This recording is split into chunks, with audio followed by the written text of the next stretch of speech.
भारत ने समुद्र की लहरों पर अपनी शक्ति की नई कहानी लिख दी है। डीआरडीओ, इसरो और एल के अद्भुत वैज्ञानिकों और इंजीनियरों ने वह कर दिखाया है जो दुनिया के कुछ गिने चुने देश ही कर पाए हैं। क्या आप जानते हैं कि ये भारत का तीसरा एयरक्राफ्ट कैरियर आईएनएस विशाल केवल एक जहाज नहीं है बल्कि एक चलता फिरता युद्ध का अड्डा है। सोचिए, एक ऐसा जहाज जो फाइटर जेट्स को हवा में लॉन्च कर सकता है, दुश्मन की पनडुब्बियों का पता लगा सकता है और हर तरह के हमले से अपनी सुरक्षा खुद कर सकता है। और यही नहीं, ये जहाज दुश्मन के रडार को चकमा देने, मिसाइलों को भटकाने और अपने साथियों को युद्ध के मैदान में सटीक सूचना देने में भी माहिर होगा। ये सिर्फ तकनीक का कमाल नहीं बल्कि भारत की वैज्ञानिक आत्मनिर्भरता और विजन का प्रतीक है।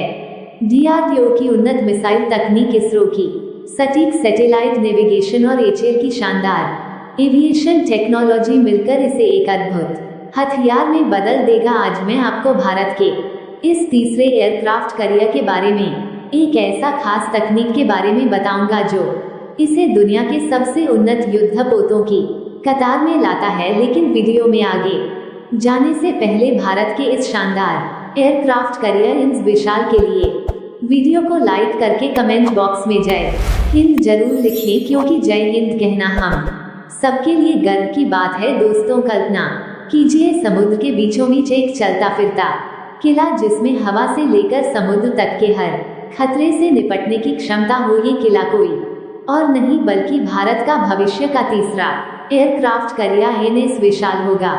लेकिन इससे पहले कि हम इस अद्भुत निर्माण की कहानी में उतरे, चलिए जानते हैं कि एयरक्राफ्ट कैरियर की तकनीक और इतिहास कैसे विकसित हुआ और भारत इस क्षेत्र में कैसे अग्रणी बन रहा है। बात शुरू होती है 19वीं सदी की, जब बैटलशिप समुद्र पर युद्ध का सबसे ताकतवर हथियार हुआ करती थी। लेकिन उनकी सीमाएं थी। एक बैटलशिप को अपने टारगेट को हिट करने में सैकड़ों गोले दागने पड़ते थे और सटीकता का स्तर बेहद कम था। इसके बाद विचार आया कि क्यों ना ऐसा जहाज बनाया जाए जो हवाई जहाजों को समुद्र के बीच से ही लॉन्च कर सके। यही विचार एयरक्राफ्ट कैरियर्स की शुरुआत का कारण बना। सबसे पहला एयरक्राफ्ट कैरियर एक क्रूज शिप था जिसे 1910 में लकड़ी के फट्टों से तैयार किया गया। इसी पर पहली बार यूजीन एली नामक पायलट ने एक फाइटर प्लेन को उतारा और सफलता पूर्वक उड़ान भरी। उस समय यह एक साहसिक कदम था और इसे अंजाम देने के लिए पायलट को अद्वितीय बहादुरी दिखानी पड़ी। 1920 तक दुनिया की नौसेनाओं ने महसूस किया कि एयरक्राफ्ट कैरियर समुद्री युद्ध में क्रांति ला सकते हैं। अब समय था इन्हें बेहतर और मजबूत बनाने का। शुरुआती एयरक्राफ्ट कैरियर लकड़ी से बने होते थे जो न केवल हल्के होते थे बल्कि मरम्मत करना भी आसान था। लेकिन उनकी कमजोरी ये थी कि वे दुश्मन के बम हमलों और आग के प्रति बेहद संवेदनशील थे। इस कमी को दूर करने के लिए लोहे और स्टील का उपयोग शुरू हुआ। आधुनिक तकनीकों के साथ इनका डेक भी मजबूत और टिकाऊ बनाया गया। ब्रिटिश नेवी ने एयरक्राफ्ट कैरियर में एंगल फ्लाइट डेक का कॉन्सेप्ट पेश किया जिससे एक ही समय पर टेकनाफ और लैंडिंग संभव हो सकी। इससे पहले लैंडिंग और टेकनाफ के लिए एक ही रनवे का उपयोग किया जाता था जिससे दुर्घटनाओं का खतरा बढ़ जाता था। एंगल फ्लाइट डेक ने इस समस्या को पूरी तरह समाप्त कर दिया। इसके साथ ही कैटापोल्ट लॉन्चिंग सिस्टम और ऑप्टिकल लैंडिंग सिस्टम जैसी तकनीकों ने एयर कैरियर्स को और अधिक प्रभावी बना दिया।